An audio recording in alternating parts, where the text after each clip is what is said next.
ഈശോയുടെ മരണം പിതാവിന്റെ ഹിതം നിറവേറ്റലാണ്. പിതാവിന്റെ ഹിതം നിറവേറ്റല് ലോകദൃഷ്ടിയിൽ യുക്തിരഹിതമെന്ന് കരുതാവുന്ന കുരിശിലെ സ്വയം ദാനത്തിലൂടെയും വിവരണാതീതമായ സഹനത്തിലൂടെയും ഈശോ പിതാവിന്റെ രക്ഷാകര പദ്ധതി ഏവർക്കുമായിട്ട് തുറന്നു വയ്ക്കുകയാണ്.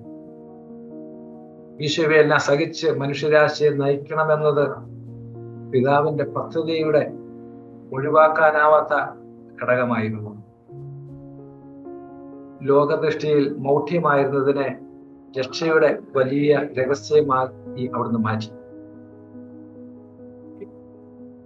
മനുഷ്യവംശത്തോടുള്ള സ്നേഹവും കരുണയുമാണ് ഈശോ തന്റെ സഹന മരണ ഉത്ഥാനങ്ങളിലൂടെ വെളിവാക്കിയത്. ഈശോയുടെ സഹന മരണങ്ങൾ ഒരു നിമിത്തമായിരുന്നില്ല. നിർഭാഗ്യവശാൽ സാഹചര്യങ്ങൾ കൂടിച്ചേർന്നപ്പോൾ നടന്നൊരു സംഭവമല്ല, മറിച്ച് ദൈവിക രക്ഷാപദ്ധതിയുടെ അവിഭാജ്യതയായിരുന്നു അത്. കാരണം മനുഷ്യന്റെ വീണ്ടെടുപ്പ് ഉത്തമമായ രീതിയിലും യോഗ്യമായ വിധത്തിലും സാധിക്കണമെന്നതായിരുന്നു ദൈവഹിതം. അതുകൊണ്ട് ദൈവസുതൻ തന്നെ മനുഷ്യനായി അവതരിക്കുന്നതും പീഡകൾ സഹിക്കുന്നതും ആവശ്യമായി വന്നു.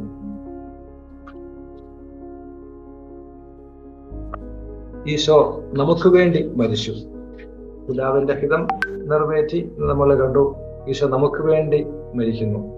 ഈശോയുടെ വിചാരണയെ സംബന്ധിച്ചും ചരിത്രപരമായ സങ്കീർണത സുവിശേഷ വിവരണങ്ങളിൽ പ്രകടമാണ്. അതിൽ പങ്കെടുത്തവരുടെ യൂദാസ്, ന്യായാധിപ സംഘം, പീലാത്തോസ്, ഇവരുടെ വ്യക്തിപരമായ മനോഭാവം, സ്ഥിതി, അവരുടെ പാപ ജീവിതത്തെപ്പറ്റി ദൈവത്തിന് മാത്രമേ അറിയാവൂ. അതുകൊണ്ട് വിചാരണയുടെ ഉത്തരവാദിത്വം ജെറുസലേമിലുള്ള യഹൂദർ എല്ലാവരുടെയും മേൽ ചുമത്താൻ സാധ്യമല്ല. ദുഷ്പ്രചരണത്തിന്റെ സ്വാധീനത്തിൽപ്പെട്ട ജനക്കൂട്ടത്തിന്റെ മുറവിളി നാം കാണുന്നുണ്ട്.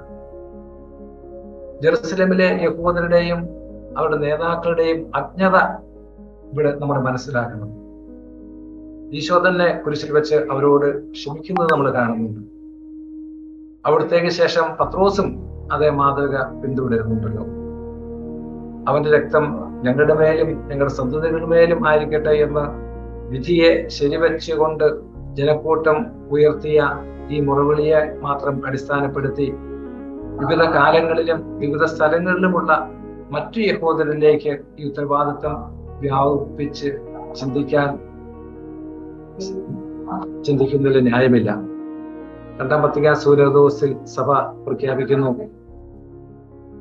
ഈശോയുടെ പീഡാനുഭവ വേളയിലെ കുറ്റങ്ങൾ വിവേചനമില്ലാതെ അക്കാലത്തെ എല്ലാ യഹൂദരുടെയും മേലോ ഇന്നുള്ള യഹൂദരുടെ മേലോ ചുമത്താൻ പാടില്ല.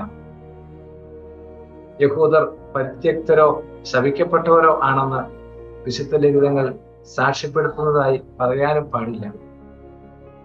ഇക്കാര്യം വളരെ കൃത്യമായിട്ട് തന്നെ വത്തിക്കാൻ കൗൺസിൽ പഠിപ്പിക്കുകയാണ്. അതുകൊണ്ട് ഈശോ നമുക്ക് വേണ്ടി ആണ് മരിച്ചത്, പിതാവിന്റെ ഹിതം നിറവേറ്റിക്കൊണ്ട്. എല്ലാ പാപികളും ക്രിസ്തുവിന്റെ പീഡാസഹനത്തിന് കാരണക്കാരാണ്. വിശ്വാസത്തെ പറ്റിയുള്ള സഭയുടെ ആധികാരിക പ്രബോധനത്തിലും സഭയുടെ വിശുദ്ധരുടെ സാക്ഷ്യങ്ങളിലും പാപികളാണ് ക്രിസ്തു സഹിച്ച പീഡനങ്ങളുടെ എല്ലാം കാരണക്കാരും നടത്തിപ്പുകാരും എന്ന വസ്തുത സഭ എപ്പോഴും ഓർക്കുന്നുണ്ട്.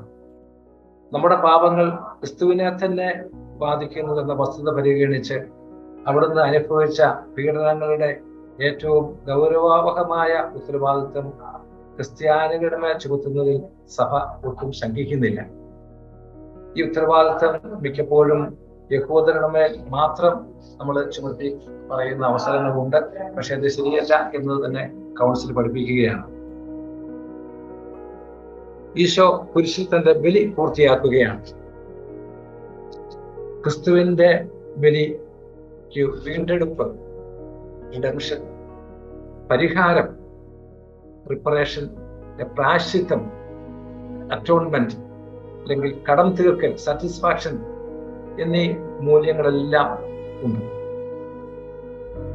ഈ മൂല്യം നൽകുന്നത് അവസാനം വരെയുള്ള ഈശോയുടെ സ്നേഹമാണ്. തന്റെ ജീവന്റെ അർപ്പണത്തിൽ അവിടുന്ന് നമ്മെ എല്ലാവരെയും അറിയുകയും സ്നേഹിക്കുകയും ചെയ്തു. ഇപ്പോൾ ക്രിസ്തുവിന്റെ സ്നേഹം നമ്മെ നിർബന്ധിക്കുന്നു. കാരണം ഒരാൾ എല്ലാവർക്കും വേണ്ടി മരിച്ചുവെന്നും തന്മൂലം എല്ലാവരും ഈ മരിച്ചുവെന്നും നമുക്ക് ബോധ്യമായിരിക്കും. എല്ലാവരുടെയും പാപങ്ങളെ ഏറ്റെടുക്കാനും എല്ലാവർക്കും വേണ്ടിയുള്ള ബലിയായി തന്നെ അർപ്പിക്കാനും ഒരു മനുഷ്യനും, ഏറ്റവും വിശുദ്ധനായവന് പോലും ഒരിക്കലും കഴിഞ്ഞിരുന്നില്ല. ഒരേ സമയത്ത് എല്ലാ മനുഷ്യ വ്യക്തിക്കും ഉപരിയായി നിൽക്കുകയും അവരെല്ലാം ആശ്ലേഷിക്കുകയും മനുഷ്യവർഗത്തിന്റെ മുഴുവനും ശിരസായി തന്നെ സ്ഥാപിക്കുകയും ചെയ്യുന്ന ദൈവിക വ്യക്തിയായ പുത്രൻ ക്രിസ്തുവിൽ സ്ഥിതി ചെയ്യുന്നതിനാലാണ് എല്ലാവർക്കും വേണ്ടി വീണ്ടെടുപ്പിന്റെ ബലി സമർപ്പിക്കാൻ പുറത്തേക്ക് സാധിച്ചത്. ഈശോയുടെ ബലി നമ്മുടെ ഭാഗഭാഗിത്വം ദൈവത്തിനും മനുഷ്യർക്കും ഇടയിലെ ഏക മധ്യസ്ഥനായ ക്രിസ്തുവിന്റെ അമൂല്യമായ ബലിയാണല്ലോ കുരിശ്. എന്നാൽ മനുഷ്യാവതാരം ചെയ്ത അവിടുത്തെ ദൈവിക വ്യക്തിയിൽ ഓരോ മനുഷ്യരോടും അവിടുന്ന് ഒരു വിധത്തിൽ ഐക്യപ്പെട്ടിരിക്കുന്നത് കൊണ്ട് പെസഹ രഹസ്യത്തിൽ പങ്കാളികളാകപ്പെടാനുള്ള സാധ്യത ദൈവത്തിന് മാത്രം അറിയാവുന്ന രീതിയിൽ എല്ലാ മനുഷ്യർക്കും നൽകപ്പെടുന്നു. തങ്ങളുടെ കുരിശെടുത്ത് അവിടുത്തെ അനുഗമിക്കാൻ അവിടുന്ന് തന്റെ ശിഷ്യരെ ആഹ്വാനം ചെയ്യുകയാണ്. കാരണം ക്രിസ്തു നമുക്ക് വേണ്ടി സഹിച്ചു. അവിടുത്തെ കാലടികളെ പിന്തുടരാൻ നമുക്ക് മാതൃക നൽകുകയും ചെയ്തിട്ടുണ്ട്. പർദീസയിലേക്കുള്ള ഏകവും സത്യവുമായ ഗോവണി ഇതാണ്. സ്വർഗത്തിലേക്ക് കയറാൻ കുരിശല്ലാതെ മറ്റൊരു മാർഗവുമില്ല എന്ന് ഈശോയുടെ കുരിശുമരണം നമ്മെ പഠിപ്പിക്കുകയാണ്. മൂന്നാമത്തെ പോയിന്റ്, പാതാളങ്ങളിൽ ഇറങ്ങി അവിടെ വസിക്കുന്ന ഈശോയാണ്. വീണ്ടും നമ്മൾ കൂടി ചരിത്രപരതയിലേക്ക് വരുന്നു. പാതാളങ്ങളിൽ ഇറങ്ങി അവിടെ വസിക്കുന്ന ഈശോ. ഈശോയുടെ മരണാനന്തരം അവിടുത്തെ ആത്മാവ് പാതാളങ്ങളിൽ ഇറങ്ങി അവിടെ വസിച്ചു എന്ന് അപ്പോസ്റ്റൽസ് ക്രീഡില് നമ്മൾ കാണുന്നു. ഇറങ്ങിയവൻ തന്നെയാണ് ആരോഹണം ചെയ്തതും. പൗലോസ് എഫേസ്യൻകാർക്ക് എഴുതുകയാണ് 4-ാമത്തെ അധ്യായത്തില്, ഇറങ്ങിയവൻ തന്നെയാണ് ആരോഹണം ചെയ്തതും എന്ന്. അപ്പോസ്തലന്മാരുടെ വിശ്വാസ പ്രമാണത്തിൽ ഒരേ വകുപ്പിൽ തന്നെ ഈശോയുടെ പാതാളത്തിലേക്കുള്ള അവരോഹണവും 3-ാം ദിവസം മരിച്ചവരുടെ ഇടയിൽ നിന്നുള്ള ആരോഹണവും അല്ലെങ്കിൽ അവിടുത്തെ പുനരുത്ഥാനവും ഏറ്റുപറയുകയാണ്. ആദ്യം ഡിസെൻഡഡ്, പിന്നീട് അസെൻഡഡ് എന്ന് കൃത്യമായിട്ട് പറയുകയാണ്. അവിടുന്ന് പാതാളങ്ങളിൽ ഇറങ്ങി അവിടെ വസിച്ചു എന്നത് അവിടുത്തെ മരണം ഒരു വിശ്വാസ സത്യമായി ലോകത്തിന് മുൻപിൽ വെളിപ്പെടുത്താനാണ്. ഇവിടെയും വിശ്വാസവും ചരിത്രവും കൂടെ കൂടിച്ചേരുകയാണ്. ക്രിസ്തു മരിച്ച് സംസ്കരിക്കപ്പെട്ടു എന്നുള്ളതും പാതാളങ്ങളിൽ ഇറങ്ങി എന്നുള്ളതും ദൈവശാസ്ത്ര പണ്ഡിതന്മാർക്കിടയിൽ വളരെയധികം ചർച്ച ചെയ്യപ്പെടുന്നതും അനേകം ചോദ്യങ്ങൾ ഉയർത്തിക്കൊണ്ടിരിക്കുന്നതുമായ വസ്തുതയാണ്. വിശ്വാസ പ്രമാണത്തിലുണ്ട് എങ്കിലും അത് ഇന്നും വളരെ ചർച്ച ചെയ്യപ്പെടുന്നു ദൈവശാസ്ത്രജ്ഞന്മാരുടെ ഇടയിൽ. എന്തുകൊണ്ടാണ് ക്രിസ്തു മനുഷ്യരോടൊപ്പം അടക്കം ചെയ്യപ്പെട്ടത് എന്നതിന് എത്രത്തോളം പ്രാധാന്യം കൊടുക്കേണ്ട ആവശ്യമുണ്ടോ എന്ന് ചോദിക്കുന്നവരുണ്ട്. ഈ ആശയത്തിന്റെ ചരിത്രപരവും മതപരവുമായ പശ്ചാത്തലം അവ്യക്തമായും ഇതിന്റെ ഉൾപ്പൊരുൾ നിഗൂഢമായും നിലകൊള്ളുന്നത് കൊണ്ടാണ് ഇത് ദൈവശാസ്ത്ര പണ്ഡിതന്മാർക്കിടയിൽ വളരെയേറെ ആശയക്കുഴപ്പം സൃഷ്ടിച്ചുകൊണ്ടിരിക്കുന്നത്. ദൈവശാസ്ത്രജ്ഞനായ കാൾ ബാർത്ത് അഭിപ്രായത്തില് അദ്ദേഹം കാര്യം കുറെ കൂടി വ്യക്തമായിട്ട് നൽകുന്നുണ്ട്. സംസ്കരിക്കപ്പെടുന്നതിലൂടെ ക്രിസ്തുവിന്റെ മനുഷ്യത്വം അതിന്റെ പൂർണ്ണതയിൽ വെളിവാക്കപ്പെടുകയാണ്. രക്ഷാകര പദ്ധതിയുടെ ഭാഗമായി ഈശോയും എല്ലാ മനുഷ്യരെയും പോലെ മരണത്തിന് വിധേയനാക്കപ്പെടുന്നു. പിതാവിന്റെ ഹിതപ്രകാരം ദൈവപുത്രൻ പാപികൾക്ക് വേണ്ടി മരിക്കുക മാത്രമായിരുന്നില്ല, മരണത്തിലൂടെ മനുഷ്യന്റെ അവസ്ഥയിലേക്ക് ഇറങ്ങി വരികയും ചെയ്യുന്നു. അങ്ങനെ ക്രിസ്തു എല്ലാറ്റിന്റെയും ആരംഭവും മരിച്ചവരിൽ നിന്നുള്ള ആദിജാതനമാണ്.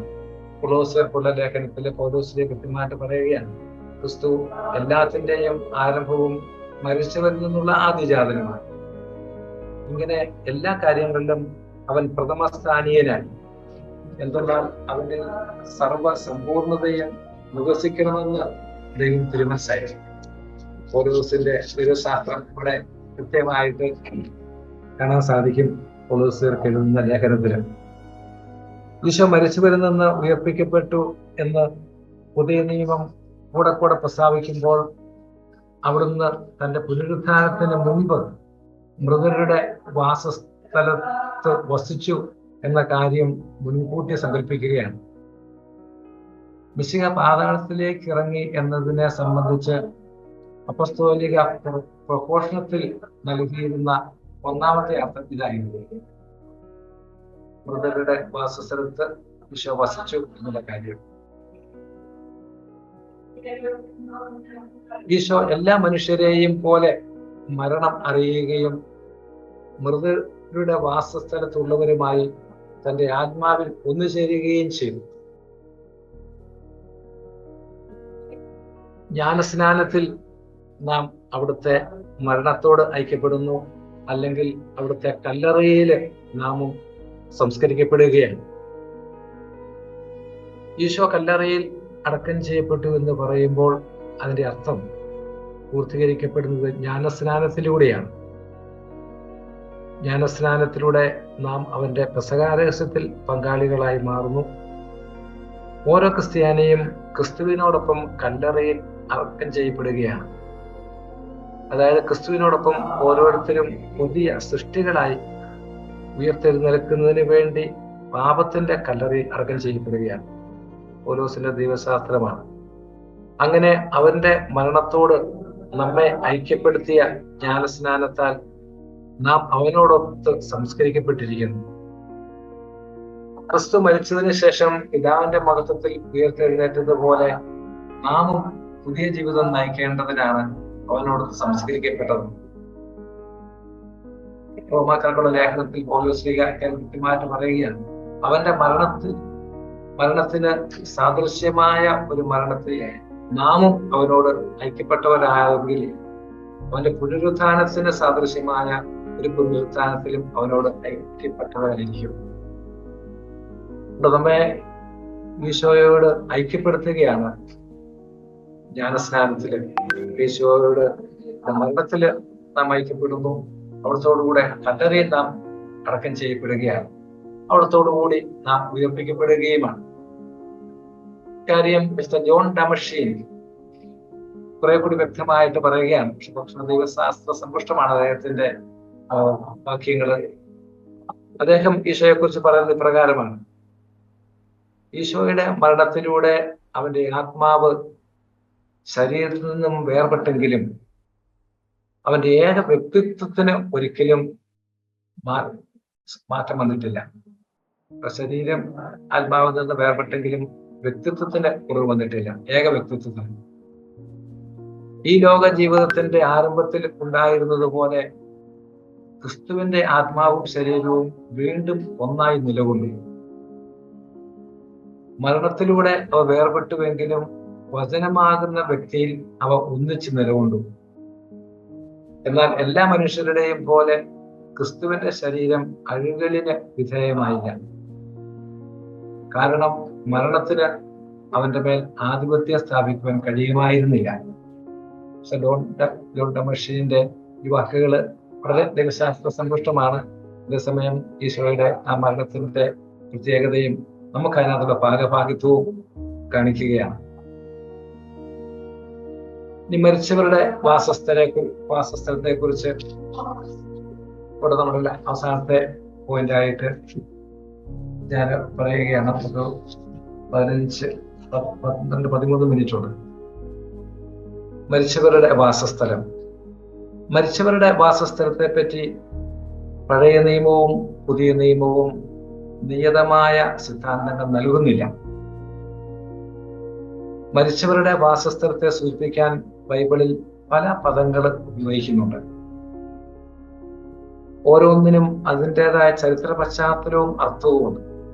അതുകൊണ്ട് വ്യത്യസ്തമായിട്ട് തോന്നിക്കും. പക്ഷെ ഓരോ പശ്ചാത്തലം വ്യത്യാസമായതുകൊണ്ടാണ്, അല്ലെങ്കിൽ കാലം വ്യത്യാസമായതുകൊണ്ടാണ്, സ്ഥലം വ്യത്യാസമായതുകൊണ്ടാണ്. പഴയ നിയമത്തിലും പുതിയ നിയമത്തിലും ഒരുപോലെ അല്ല ഈ സ്ഥലങ്ങളെ കുറിച്ചുള്ള കാഴ്ചപ്പാടുകൾ, മരിച്ചവരുടെ വാസസ്ഥലത്തെ കുറിച്ചുള്ള കാഴ്ചപ്പാടുകൾ. മരിച്ചവരുടെ ദേശത്തിന് പഴയ നിയമത്തിൽ വ്യത്യസ്തമായ വാക്കുകൾ ഉപയോഗിക്കുന്നുണ്ട്. പാതാളം, ഗർത്തം, അധോഭാഗം, ഗഹന്ന തുടങ്ങിയവയാണ് ആ വാക്കുകൾ. മൃതനായ മിശിഹ ഇറങ്ങിയ മൃതരുടെ വാസസ്ഥലമായ പാതാളം ഗ്രീക്ക് ഭാഷയിൽ ഹാദസ് എന്നാണ് ഉപയോഗിക്കുക. ഹാദസ്. ഹീബ്രു ഭാഷയില് ഷിയോൾ എന്നും ഉപയോഗിക്കുന്നുണ്ട്. ഹാദസ് അല്ലെ ഇംഗ്ലീഷിൽ ഹേഡ്സ് എന്ന് പറയുന്നത് പ്ലൂട്ടോ എന്ന പദത്തിന് പകരമായിട്ട് നിൽക്കുന്നു. ഇത് പാതാളത്തിലുള്ള ഗ്രീക്ക് ദേവനാണ്. പാതാളത്തിലുള്ള ഗ്രീക്ക് ദേവനായ പ്ലൂട്ടോയെ ആണ് ഹേഡ്സ് അല്ലെ ഹാദസ് കൊണ്ട് ഉദ്ദേശിക്കുക, ഇംഗ്ലീഷ് പദമായതുകൊണ്ട്. ഗ്രീക്കുകാരുടെ പാതാളത്തിന് 2 തലങ്ങളുണ്ട്. അഗാധ തലമായ തർട്ടാരസും ഉന്നത തലമായ എലീസിയൻ ഉപവനവും. ഹീബ്രു ഭാഷയായ ഷിയോൾ ഈ ലോകത്തിന്റെ ഒരു ഭാഗമായിട്ടാണ് കണക്കാക്കപ്പെടുന്നത്. രോഗം, അടിമത്തം, തടവറ തുടങ്ങിയവയിലൂടെ ഈ ലോക ജീവിതത്തിലും പാതാളത്തിന്റെ അനുഭവങ്ങൾ കടന്നു വരുന്നു എന്ന് ഈ ഷിയോൾ എന്ന പദത്തിലൂടെ ഗ്രീക്കിലും ഹീബ്രുവിലും ഉദ്ദേശിക്കുകയാണ്. അതുകൊണ്ട് ഹീബ്രുവിലും ഗ്രീക്കിലും ഉപയോഗിക്കുന്ന വാക്കുകൾ വ്യത്യാസമാണ്. ആ വാക്കുകൾ കൊടുക്കുന്ന അർത്ഥവ്യാപ്തിയിലും വ്യത്യാസമുണ്ട്. പഴയ നിയമത്തിൽ പുരാതന ജെറുസലേമിനെ സിയോന്റെ തെക്കും പടിഞ്ഞാറുമുള്ള മലകളിൽ നിന്നും വേർതിരിച്ചിരുന്നത് ഒരു താഴ്വാരമായിരുന്നു. ജെറുസലേമിനെ സിയോനിൽ നിന്നും വേർതിരിച്ചിരുന്നത്. നരബലി നടത്തിയിരുന്ന തോഫത്തിന്റെ ഒരു പൂജാഗിരി ഈ താഴ്വാരത്തിൽ സ്ഥിതി ചെയ്തിരുന്നതിനാൽ ഇതിനെ അശുദ്ധ സ്ഥലമായാണ് കരുതിയിരുന്നത്. രാജാക്കന്മാരുടെ 2-ാം പുസ്തകത്തില് 23-ാമത്തെ അധ്യായത്തില് കൃത്യമായിട്ട് പറയുന്നുണ്ട് അവിടെ നടക്കുന്ന തോഫത്തിന്റെ പൂജാഗിരിയെ കുറിച്ച്. ഇതിന്റെ വൃത്താന്തത്തിലും അത് തന്നെ പറയുന്നുണ്ട്. ഇതിനെ അശുദ്ധ സ്ഥലമായാണ് കരുതിയിരുന്നത് ഈ താഴ്വാരം, കാരണം തോഫത്തിന്റെ പേര് നടന്നിരുന്നതുകൊണ്ട്. അതിനാൽ ഇത് മരണത്തിന്റെയും നാശത്തിന്റെയും സ്ഥലമായിരിക്കുമെന്ന് ജെറമിയ പ്രവചിക്കുന്നുണ്ട്. 7-ാമത്തെ അധ്യായത്തിൽ ഫലവത്ത് കാണുന്നുണ്ട്. പ്രവാസത്തിന് ശേഷം ഈ താഴ്വരയിലെ വിഗ്രഹാരാധന ഇല്ലാതായി. അത് നഗരത്തിലെ മാലിന്യങ്ങൾ നിക്ഷേപിക്കുന്ന സ്ഥലമായി തീർന്നു ഈ താഴ്വാരം. ചപ്പുചവറുകളും മറ്റു മാലിന്യങ്ങളും കൂട്ടിയിട്ട് കത്തിച്ചിരുന്നതിനാൽ അവിടെ എപ്പോഴും തീയും പുകയും ഉണ്ടായിരിക്കും. കാണാതെ കിടന്ന മാലിന്യങ്ങളിൽ പുഴുക്കളും ചിലപ്പോൾ എഴുതി നടക്കും. നിത്യശിക്ഷയുടെ സ്ഥലമായ നരകത്തെ ചിത്രീകരിക്കാൻ ഈ പ്രതീകമാണ് അധികമായിട്ടും ഉപയോഗിക്കുന്നത്. മരിച്ചവരുടെ അവസ്ഥയിൽ ഈശോയും പങ്കുചേരുകയാണ്. സകല മരിച്ചവരും നിദ്ര ചെയ്യുന്ന സ്ഥലമാണ് പാതാളം എന്ന വിശ്വാസം നിലനിൽക്കുമ്പോൾ സകല മരിച്ചവരുടെയും അവസ്ഥയിൽ ഈശോയും പങ്കുചേർന്നു എന്ന സത്യമാണ് വ്യക്തമാക്കുന്നത്. കാരണം സകല മനുഷ്യരും ഈ പാതാളത്തിൽ താമസിക്കണം, അല്ലെങ്കിൽ ആ വാസസ്ഥലത്ത് കഴിയണം. ഈശോയും അതിൽ പങ്കുചേരുന്നു എന്ന് ഒരു ഉദ്ദേശിക്കുകയാണ്. മനുഷ്യകുലത്തോടുള്ള ദൈവത്തിന്റെ താതാത്മീകരണം അതിന്റെ പൂർണ്ണതയിലെത്തുന്നത് പാതാളത്തിൽ ഇറങ്ങുന്നതോടെയാണ്. പഴയ നിയമകാലത്ത് മരിച്ച നീതിമാന്മാരെല്ലാം ഈശ്വര സാക്ഷാത്കാരം പ്രതീക്ഷിച്ച് കഴിഞ്ഞ സ്ഥലമായി വിശേഷിപ്പിക്കുന്നത് പിതാക്കന്മാരുടെ പാതാളം അഥവാ അബ്രാഹത്തിന്റെ മടിയാണ്. വിശുദ്ധ അഗസ്റ്റിൻ ഇക്കാര്യത്തെ പറ്റി പറയുന്നുണ്ട്. ഉയർപ്പിന്റെ വിനാഴിക വരെ ക്രിസ്തുവിന്റെ ആത്മാവ് അവിടെയാണ് വസിച്ചത്. അതായത് പിതാക്കന്മാരുടെ പാതാളം അല്ലെങ്കിൽ അബ്രാഹത്തിന്റെ മടി. ഈ പാതാളം സാധാരണ പാതാളത്തിന് വ്യത്യാസമാണ്. പാതാളത്തിലുള്ളവർക്ക് ദൈവദർശനം ലഭിക്കുന്നില്ല. അതേസമയം ഈ പിതാക്കന്മാരുടെ പാതാളം അഥവാ അബ്രാഹത്തിന്റെ മടി എന്ന് പറയുന്നത് നീതിമാന്മാര് മാത്രം കഴിയുന്ന സ്ഥലമാണ്. ദുഷ്ടരായാലും നീതിമാന്മാരായാലും രക്ഷകനെ പ്രതീക്ഷിച്ചിരിക്കുമ്പോൾ എല്ലാ മൃതരുടെയും അവസ്ഥ ഇതാണ്. ഈ പറഞ്ഞ രണ്ടു കൂട്ടരുടെയും സ്ഥിതി ഒന്ന് തന്നെയാണ് എന്നർത്ഥമില്ല. അബ്രാഹത്തിന്റെ മടിയിൽ സ്വീകരിക്കപ്പെട്ട ലാസർ എന്ന ദരിദ്രന്റെ ഉപമയിലൂടെ ഈശോ ഇക്കാര്യം വ്യക്തമാക്കിയിട്ടുണ്ട്. അബ്രാഹത്തിന്റെ മടിയിൽ തങ്ങളുടെ രക്ഷകനെ കാത്തിരുന്ന ഈ വിശുദ്ധാത്മാക്കളെ തന്നെയാണ് കർത്താവായ ഈശോ പാതാളത്തിൽ ഇറങ്ങിയപ്പോൾ വിമുക്തരാക്കിയത്.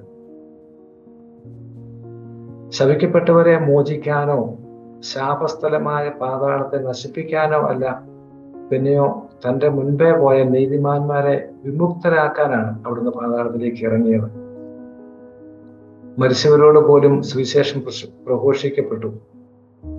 പാതാളത്തിലേക്കുള്ള ഇറക്കം രക്ഷയുടെ സുവിശേഷ ദൗത്യത്തിന്റെ പൂർണ്ണമായ നിറവേറ്റലാണ്. ക്രിസ്തുവിന്റെ വീണ്ടെടുപ്പ് കർമ്മം എല്ലാ കാലങ്ങളിലെയും എല്ലാ സ്ഥലങ്ങളിലെയും എല്ലാ മനുഷ്യരിലേക്കും വ്യാപിക്കുന്നു. കാരണം രക്ഷിക്കപ്പെടുന്നവരെല്ലാം വീണ്ടെടുപ്പിൽ ഭാഗഭാക്കുകളാക്കപ്പെടുന്നു. മരിച്ചവർ ദൈവപുത്രന്റെ സ്വരം ശ്രവിക്കുന്നവർ ജീവിക്കുന്നതിനും വേണ്ടി ഈശോ മരണത്തിന്റെ അഗാധതയിലേക്ക് ഇറങ്ങിച്ചെല്ലുകയാണ്. ജീവന്റെ കർത്താവായ ഈശോ മരണം വരിച്ചുകൊണ്ട് മരണത്തിന്റെ മേൽ അധികാരമുള്ളവനെ, മരണത്തിന്റെ മേൽ അധികാരം ഉപയോഗിക്കുന്നത് പിശാചാണ്, പിശാചിനെ നശിപ്പിക്കുകയും മരണഭീതിയാൽ ജീവിതകാലം മുഴുവനും ബന്ധനത്തിലായിരുന്നവരെ വിമോചിപ്പിക്കുകയും ചെയ്തു. ഇനിമേൽ മരണത്തിന്റെയും പാതാളത്തിന്റെയും താക്കോലുകൾ ഉച്ചിതനായ ക്രിസ്തുവിന്റെ കയ്യിലാണ്. അതുകൊണ്ട് ഈശോയുടെ നാമം കേൾക്കുമ്പോൾ സ്വർഗത്തിലും ഭൂമിയിലും പാതാളത്തിലുമുള്ള എല്ലാ മുട്ടുകളും മടങ്ങണം. എല്ലാത്തിൻ്റെയും മേലുള്ള ഈശോയുടെ അധികാരമാണ് ഇവിടെ വ്യക്തമാക്കുക. സ്വർഗത്തിലും ഭൂമിയിലും പാതാളത്തിലുമുള്ള എല്ലാ മുട്ടുകളും. ഒരാൾ മരിച്ചു എന്നതിനുള്ള ഏറ്റവും പ്രബലമായ തെളിവ് അടക്കപ്പെട്ടു എന്നുള്ളതാണല്ലോ. ക്രിസ്തുവിന്റെ തിരുശരീരത്തിന് ശവകുടീരത്തിനുള്ളിൽ വെച്ച് യാതൊരു ജീർണതയും സംഭവിച്ചിട്ടില്ല. അവൻ പാതാളത്തിൽ ഉപേക്ഷിക്കപ്പെട്ടിട്ടില്ല. അവന്റെ ശരീരം ജീർണിക്കാൻ ഇടയായതുമില്ല എന്ന് ക്രിസ്തുവിന്റെ പുനരുത്ഥാനത്തെ മുൻകൂട്ടി ദർശിച്ചുകൊണ്ട് ദാവീദ് പറഞ്ഞിരിക്കുകയാണ്. ദാവീദ് വളരെ മനോഹരമായിട്ടാണ് ഇക്കാര്യം അവതരിപ്പിക്കുക. അവൻ പാതാളത്തിൽ ഉപേക്ഷിക്കപ്പെട്ടിട്ടില്ല, അവന്റെ ശരീരം ജീർണിക്കാൻ ഇടയായതുമില്ല. ഇത് വസ്തുതയുടെ ക്രിസ്തുവിന്റെ പുനരുത്ഥാനമാണ് ദാവീദ് മുൻകൂട്ടി അറിയിച്ചത്. അപ്പോസ്തല പ്രവർത്തനങ്ങളിലെ 2-ാമത്തെ അധ്യായത്തിൽ 30-ാമത്തെ വചനമായിട്ടാണ് നമ്മൾ കാണുക. ഈശോയുടെ സഹന മരണ ഉത്ഥാനം എല്ലാം ചരിത്രപരമായ കാഴ്ചപ്പാടിലൂടെ കാണാൻ ആണ് നമ്മൾ ശ്രമിച്ചത്.